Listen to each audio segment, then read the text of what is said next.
Hey everybody, JB back with you once again for more JoshL6. We are currently on level 41, Overcoming Salvation, which is an interesting title. I wonder what that's a reference to. Actually, no, I do know. Josh mentioned in the designer notes, I think it was just some random set of words that he generated online through a thing or something. So, alright, let's go and get started. Um, so I remember this level. This was, I want to say, one of the final levels designed for the original version of JoshL6 with the whatchamacallits, the 90 levels that we talked about at the beginning. I want to say that that's what this was, and it looks like I'm going to need to get those boots through some other means here. So that's the exit. Okay. So there's no flippers, and I completely forgot to do that, but thankfully we can go around, which is nice. So I'm guessing that all we need to do here is just bridge to each of these, get the chips. Wait, did I? I don't think I lowered the volume all the way. Oh, apparently I did. Okay. Sorry about that. So, yeah, where does this go, by the way? Nowhere. I'm guessing that's for the end. Alright, let's see where this takes us. Ah, here we go. There we go, we do get flippers. Okay. That's pretty cool. I like levels that have you explore at the end and just kind of open up everything for you. That's one of my favorite design tropes that, honestly, I kind of want to play with more. Because there is something really, I think, very satisfying about feeling a sense of progression or some kind of satisfaction out of unlocking more stuff. It's certainly something that I've discovered a lot more in the board gaming space, because I feel like a lot of my favorite games tend to involve that trope of you get to produce more stuff, or you get to do more actions, or things like that. So I feel like you can do this, maybe not the same thing, but at least a very similar thing with Chip's Challenge or any kind of puzzle game that involves exploration like this.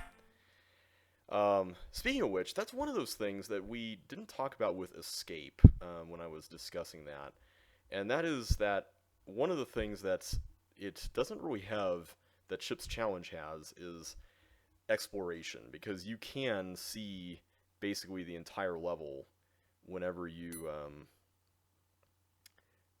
playing. You can choose to view the entire map by zooming out. It's very similar to like Chuck's Challenge in that regard. And you can also look at the bottom layer of all the tiles, because it's much like CC, there's two layers. So I think for the most part, everything is spelled out other than maybe where teleports go, because unlike CC, they don't link to each other, they just zap you to a location that you want them to. And buttons, or panels as they call them, are connected to tiles that flip over and reveal the other layer. So, what are we doing here exactly? Oh, I see. Oh, we're sending all the bugs into the thing. Okay, that's cool, but wait a minute. Where is the green key? I'm a little concerned. Unless I'm supposed to go back. Wait a minute. I forgot how this works. Am I supposed to go back inside?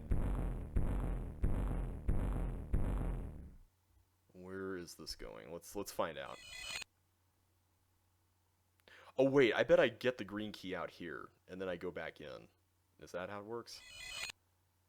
Yeah, here we go. That is a long way to go for a green key. I'm assuming that that's the way you're supposed to do this, because I'm noticing that we're still 45 seconds away from the bold time that I had apparently gotten on this. But wait, the exit's there. Uh-oh. Now I'm worried. Don't tell me I missed something. Oh, I see. I see. Okay, so now I go all the way back. That is a little questionable. I'm not a fan of when levels do that when you basically have to make this super long trip and then go all the way back and then go all the way in again. Like, that's, yeah, not exactly a big fan of that. I like the inner part where you are going through the recessed walls. Like, that's pretty cool. It had this very satisfying sense of, sneaking around and getting through everything. So that part was neat. And wow, I only had 11 seconds more till that was the bold time.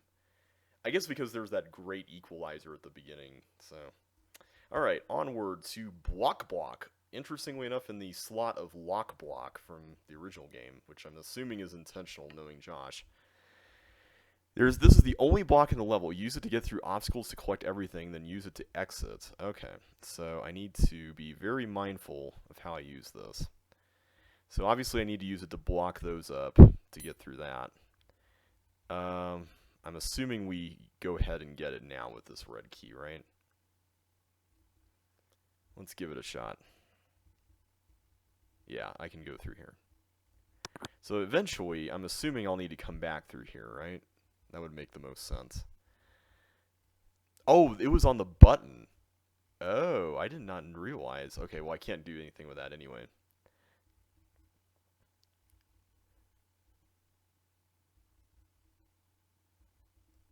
Okay, I like how this resynchronizes after another bounce. That's kind of nice.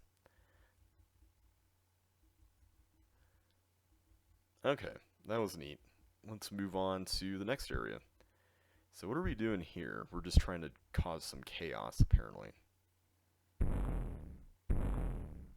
Okay, so that destroys all those. And then we can grab it again, push it out here. I see the path that we're going to eventually need to take to get it back. Okay, I'm going to move it out here just to have room. I think I could have done it from there, but I prefer to have a little more leeway. Okay, I see what we need to do. I was like, wait a minute, how in the world do we get this without trapping this forever? And like before, I'm going to give myself more leeway. Get you. Now, what do I do about this? That's for the exit. Okay. So I need to take this back to the area up here, apparently. So my question now is, where is... Let me see here. Oh, okay. I see what I need to do. I need to go... This is really clever. This kind of reminds me of that one part of that level called the City of Broken Gas Mains from the other 100 tiles where you had to, like, use a teeth as part of a... Why did I think that was open? For some reason, I thought that was open. No idea why. No clue why I thought that was open. That was incredibly silly. Alright, well, at the very least, we know how to play the level, so let's go get him, and I'm sure we'll be able to do this. Okay. I'm trying to go 2 at a time now, so... Which I guess I did before, just not at the beginning, right? Okay. So, I haven't mentioned this yet, but I suppose it's worth bringing up in light of all this level design stuff, and that is that I volunteered to join the CCLP5 staff, which Josh is going to be leading, and I'm really excited. At first I wasn't planning on doing it, and the reason for it was because I didn't really want to... I don't know. I felt like I had been a part of enough of them that I didn't really want to just do everything like usual. You know what? I'll go risky this time. Let's do this. But yeah, I was kind of thinking, I don't know what it is, but I I think it's just the pandemic, and it's just been kind of the nature of how things can change in an instant. And I started thinking to myself, if I ever got married and had kids in the next few years, not saying I'm planning on it right now or anything, but let's just say hypothetically that happened. I want to make sure that I get to enjoy one last Chips Challenge level pack, and I feel like it would be really fun to go out with a bang, because CCLP4 I didn't really do anything with that one. I was just basically kind of more of an advisory position for some of the different things involving getting it going and then selecting some of the levels at the end, and it was fun, don't get me wrong, I'm not complaining about that. It's just more, if I do it again, I don't want to lead the staff. I just want to just participate and help out and where I can and stuff. Just be a lot more open to what I need to do, and I don't know. I think it will be fun.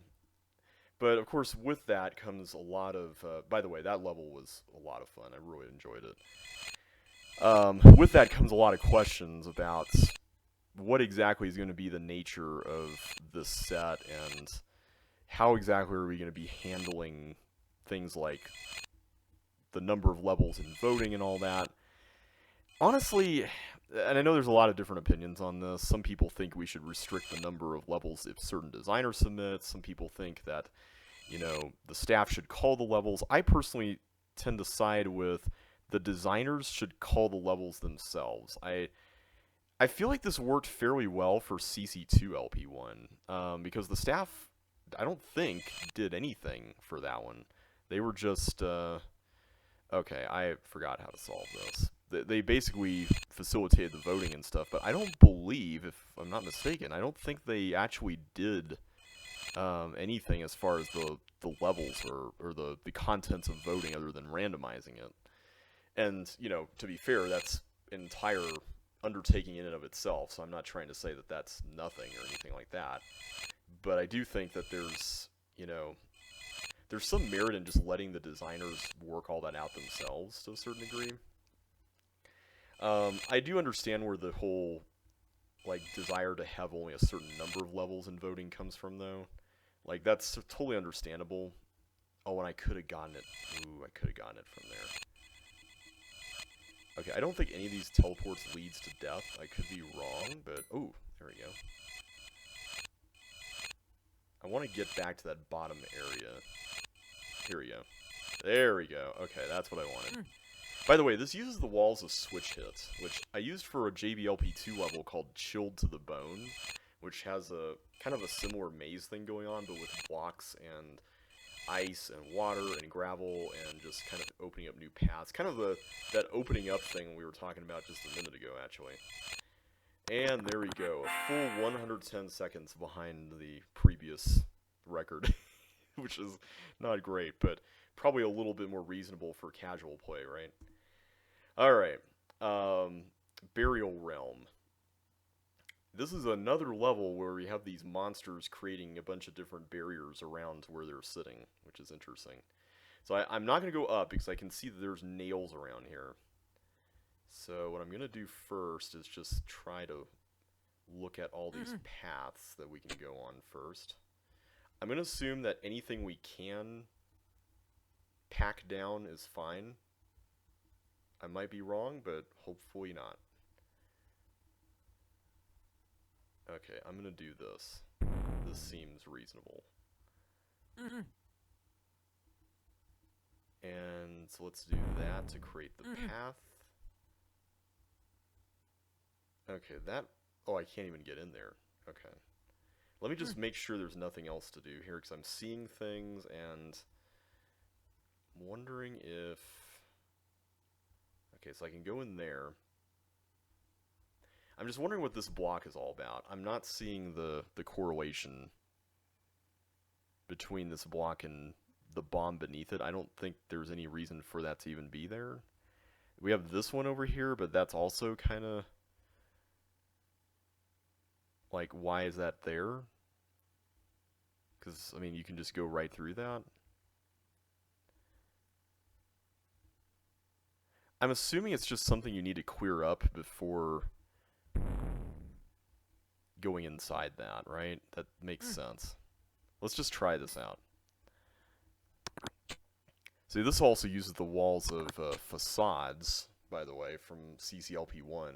It's another one of the walls of CCLP1 levels. Oh, I see now.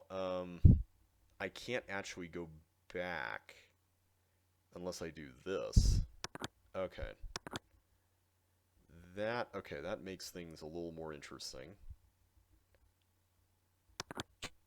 So my question is, was I supposed to use that block? Oh. Oh, okay. I see. That's clever. I do like that. That is pretty neat. You got me there, Josh. That's a really cool little twist. But yeah, I understand where the whole, maybe we should limit things for designers. The amount that you submit thing comes from, because I mean everybody creates different numbers of levels and stuff, and that can get a little unwieldy if somebody submits like, what was it? I think Jock from CCLB3 submitted like 1,000 levels or something, and it was, when you have a situation like that, I feel like it kind of gets a little out of hand. But I will say, I don't necessarily think that forcing the designers into a certain number is necessarily the solution either. And I say that partially just because I think it's more fun just to... Okay, if I open this now... Hang on a sec. There's got to be a way to do this that's sensible. I have to come back here eventually. Let me go ahead and do this.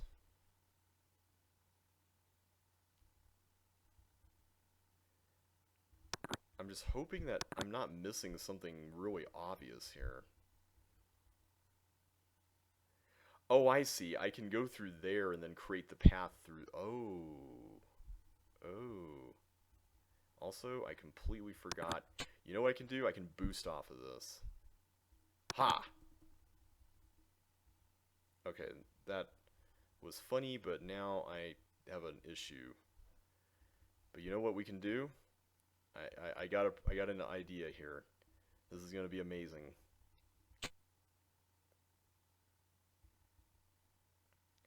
This is gonna be super amazing. Oh, maybe not.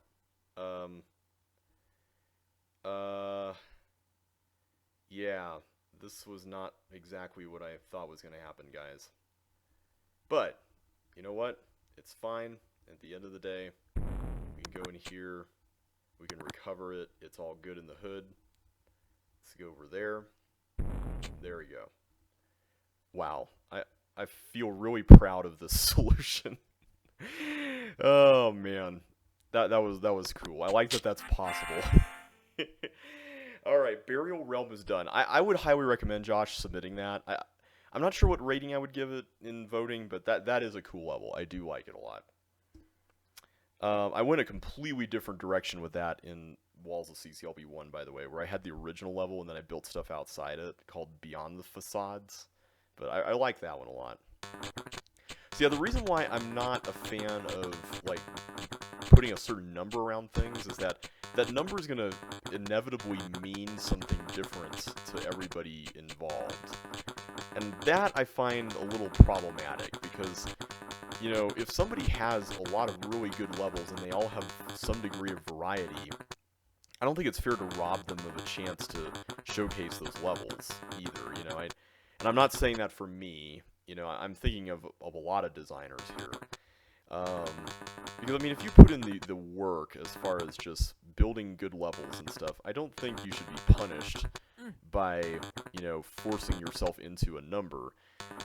But I also think that if you do have a number, you pick some arbitrary number out there, where I see that potentially being an issue is somebody may try submitting that number specifically and may end up having a lot of levels rushed for development before the set gets, the set submissions end. And I don't think that's necessarily a good idea either. So let's say, Bob is my imaginary character, by the way, that I use for examples. Bob has like 50 levels, and, submissions open up, right? And so, everyone's like, yeah, we're going to submit all our levels and stuff, this is going to be great, and then Bob decides, okay, I need to build 50 more, if this limit is going to be 100. So you can kind of see where this becomes an issue, right? It's like, what if those 50 are just made to fill up slots in voting where, maybe there could have been better levels overall from other designers. And I'm not trying to point at anybody out specifically here because I don't know of anybody who would literally do that necessarily, but I could see it happening because I think when you put a number that's specific, people naturally gravitate toward it. It's the same issue that I have with like reviews.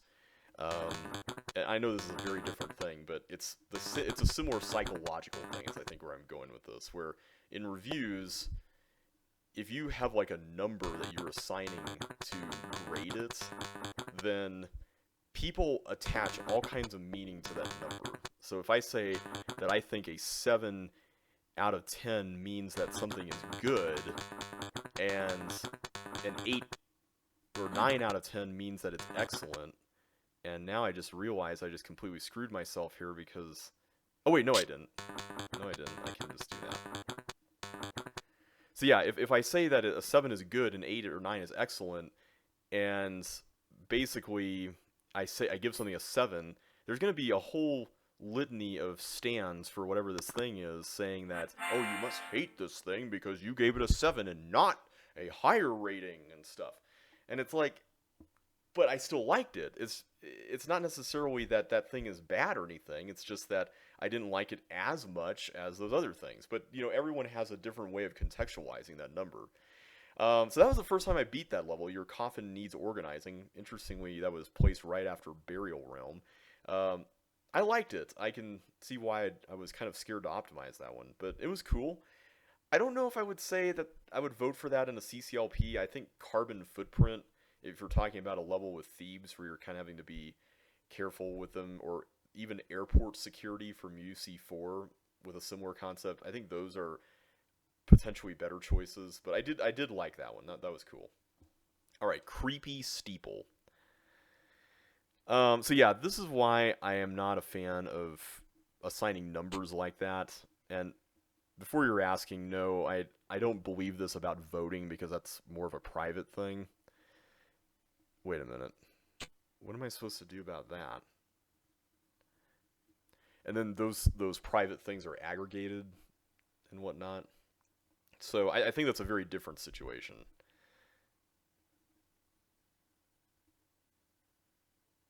Okay, what am I accomplishing? I did that, so that's open. But what did I just open? Oh, this up here. Okay, so there's a whole blue wall. I'm assuming we have to push this block through the blue wall maze eventually. Okay, so here is the fire boots. So I go down here. So now I can use fire boots, and I can apparently do this. I don't know if I need to change the toggles again. I'm going to assume not. Did I step on a bomb? Hang on. Apparently I did. I didn't realize I was there. Okay. So yeah, getting back to the original topic, I feel like the staff, this is just my opinion, and I'm sure we'll have a big discussion about it in the actual staff. I think the staff should entrust this task of culling to the actual designers, and maybe the designers can get feedback from the community about what they plan to include. I remember Jeffrey did that whenever he submitted his CCLP4 submissions. So I think that would be fine for this. And the reason why I feel more comfortable about it now compared to like before is I feel like before, like with CCLP3, like I mentioned in a few videos, there's this kind of dynamic of desperation where there was so much time between CCLP2 and 3 that I think what ended up happening is that people were like, I'll throw all the levels I have at the wall and hopefully something will stick, and whatever happens, happens, right? And it's totally understandable. Like, I get where that comes from, but at the same time, it's like we've had so many sets since CCLP3 now that I don't necessarily think that you need to, worry so much about that now. And I don't get that vibe from the community in general now. I think the community is seen more. And, okay, what am I doing with this? There's a maze. Oh, here we go.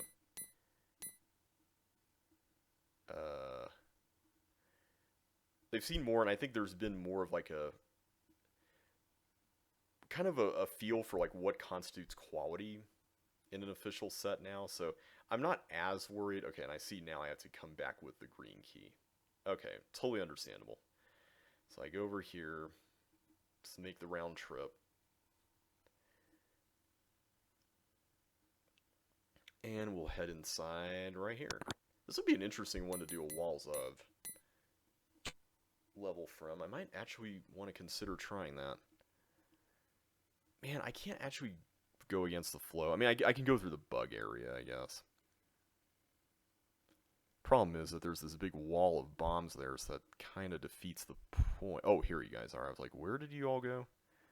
Okay, so my question is, do I need to take the toggle walls and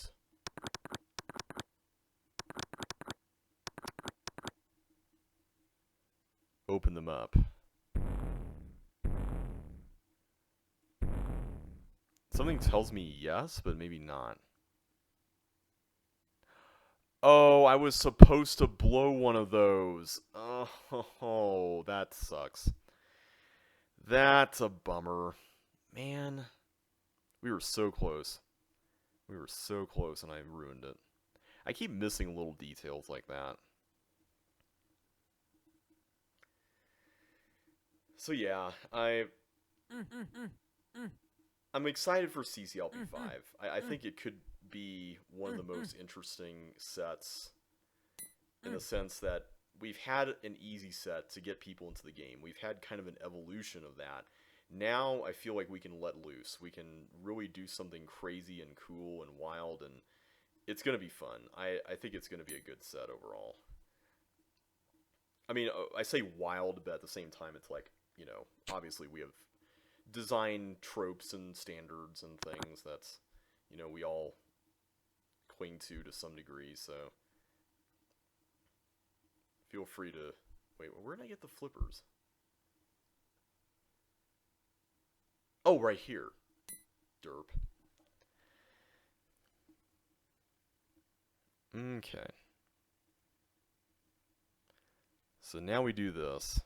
So I have not seen a single place where there's currently a closed toggle wall, so I'm going to make the assumption that we keep it the way it is.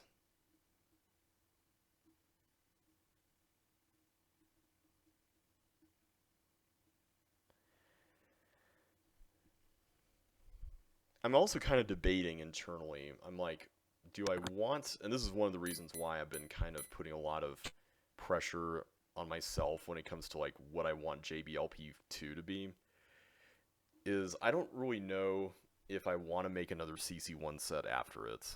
And I know that sounds kind of extreme, but okay, I gotta remember this time to push the block in first before releasing all those bugs. So yeah, I have no idea. Like, I don't know what my time is going to look like by the time that happens. You know, by the time maybe everyone's kind of exhausted CCLP5 and we're ready to start making new levels again and we feel inspired to do it and all that good stuff. Like, who knows, right? I don't know. It could be, you know, we all feel this urge to create more stuff again. Maybe I'll do a walls of CCLP5. Who knows? Somebody out there, if I don't, will probably do it anyway. So I don't know. We'll see. Also, wait a minute. Where am I supposed to use this? Oh, right here. Okay, I really liked the structure of that level. I mean, on the whole, the different challenges on their own probably weren't the most interesting, but I did like the central teeth thing. I thought that was cool. I liked it. It was decent. I would give it a 3, maybe. Alright, Dunk Tank. I do remember this one. This was, well, it was weird for a couple reasons. The main one being that there was a level of the same name from, Josh's CCL or CC2LP1 submissions, which is interesting. And okay, so there was that hidden under there. So that destroys that. I'm just gonna assume that we do this. Is that reasonable? Oh no, that's the only one. Okay, I have no idea what the point of that was. I feel like I was supposed to blow that up instead, so let me try that.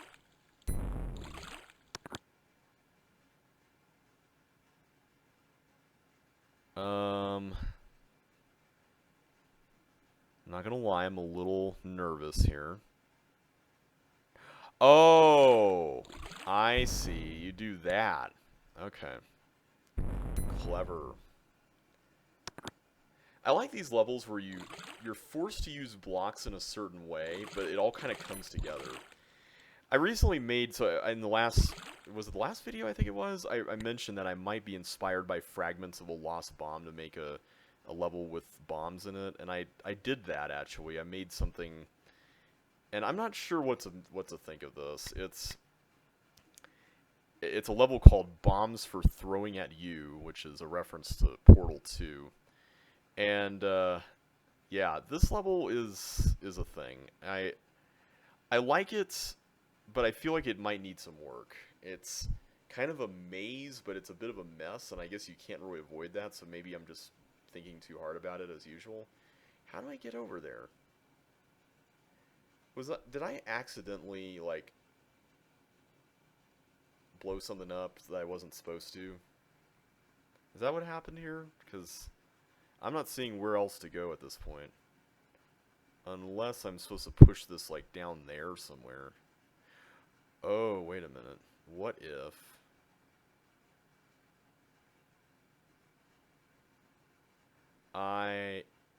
Oh, wait, I just screwed it. I just saw it, and then I screwed it. That's, like, the worst feeling. Okay, I'm not going to blow that up, because I see that tank's there, and maybe I'm... Oh, wait, no, I have to. Never mind. Never mind. Yeah, this is a little trickier than I remember it being. I like it, though. It is a pretty fun level. I like how you make these loops and stuff. Oh, by the way, this uses the walls of Slip and Slide from CCLP1, which is cool. Alright, just do that. That's all you need to do. And then do this. The fact that the tank doesn't slide up, I think, kind of threw me off a bit. But it's all good. It's all good. Alright. So... I see this block here, but I don't really know what I'm doing with this. I see that we can bridge over to the left, as well as over there. I'm just going to assume that we need to go over here.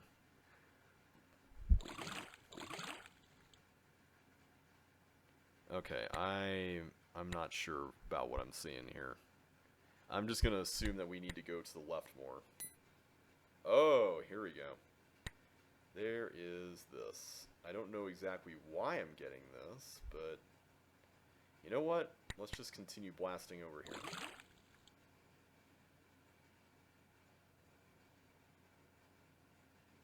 Huh. I feel like I need another one, but actually no, I don't. I can do this. And once I get... I swear, there is something going on with my keystrokes where I feel like there's an extra input that's happening there. I don't know what's going on. Maybe it's spring stepping? It's gotta be spring stepping. I've probably just gotten so used to CC2 because I've been optimizing CC2LP1 over the last few months that I've completely forgotten about how to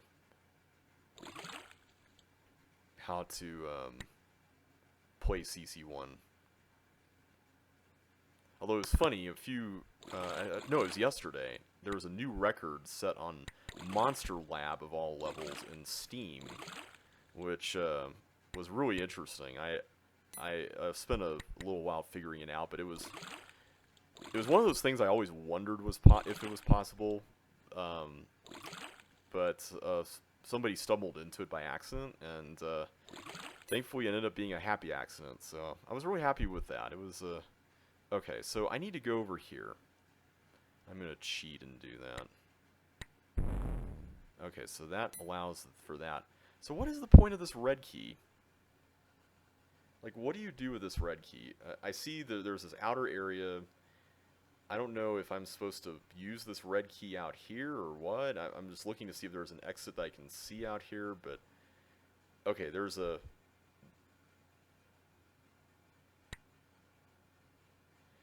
I'm scared to open that. Like, I don't know what to make of that. That seems iffy to me. Let's do it, though. Okay, nothing. Nothing's there.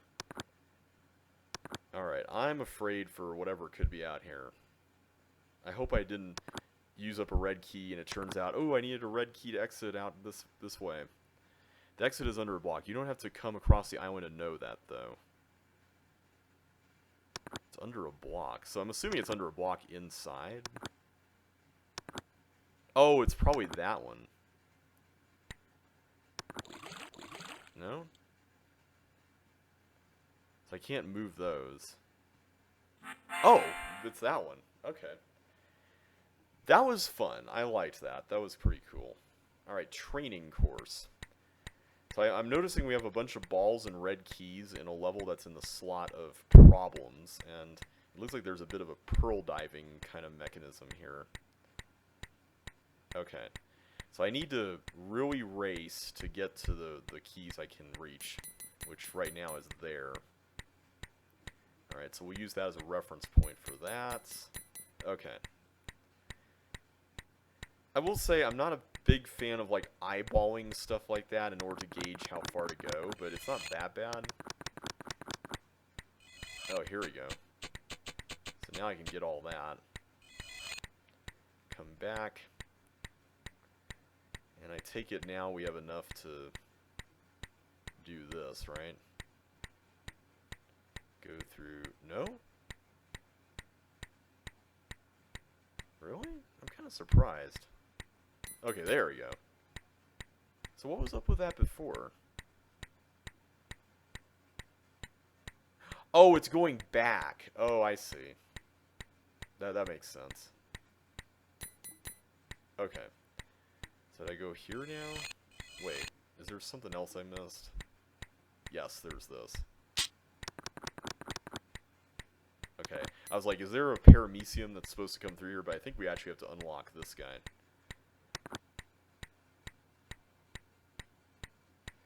I will say, I mean, this is a very minor nitpick, but I'm not a fan of like waiting for the paramecium to do all this. This kind of reminds me of the maybe a less severe version of the issue from the Flaming Wasp Hive level, but I do like the way you use it at the end. And oh, we are ending today with a CCLB4 level, Western Standards of Living. I remember when I first saw this, I was like, this is a really cool idea. And this is another one of the palette levels that was used in that one crate competition. And I can actually go through here. So this palette had no walls in it, which was one of the most interesting things about it. But it had clone machines, and it had walkers, fire, gliders, fireballs, balls. Yeah, I'm trying to remember this one. It was definitely very interesting, and of course thieves, we just saw that. Gravel, dirt. The other level that I can think of that used this palette really interestingly was Diametric Opposition, which Jeffrey made. And man, it's crazy to think about how many of these levels got into CCLP4. That just goes to show how a really good set of conditions that limit people can actually inspire creativity. Which I think is really neat. I think that's pretty cool. Alright. So we have this. I think we have to... Yeah, we have to clone like 2 more. There we go. And we cannot go through there. Okay. So we get a red key. And I believe we saw a red door earlier on our travels.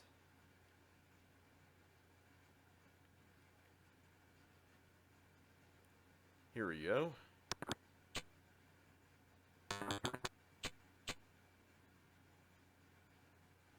I'm a little scared, but yeah, here we go.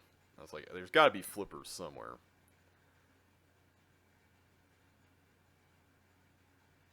Okay. Then we go through here and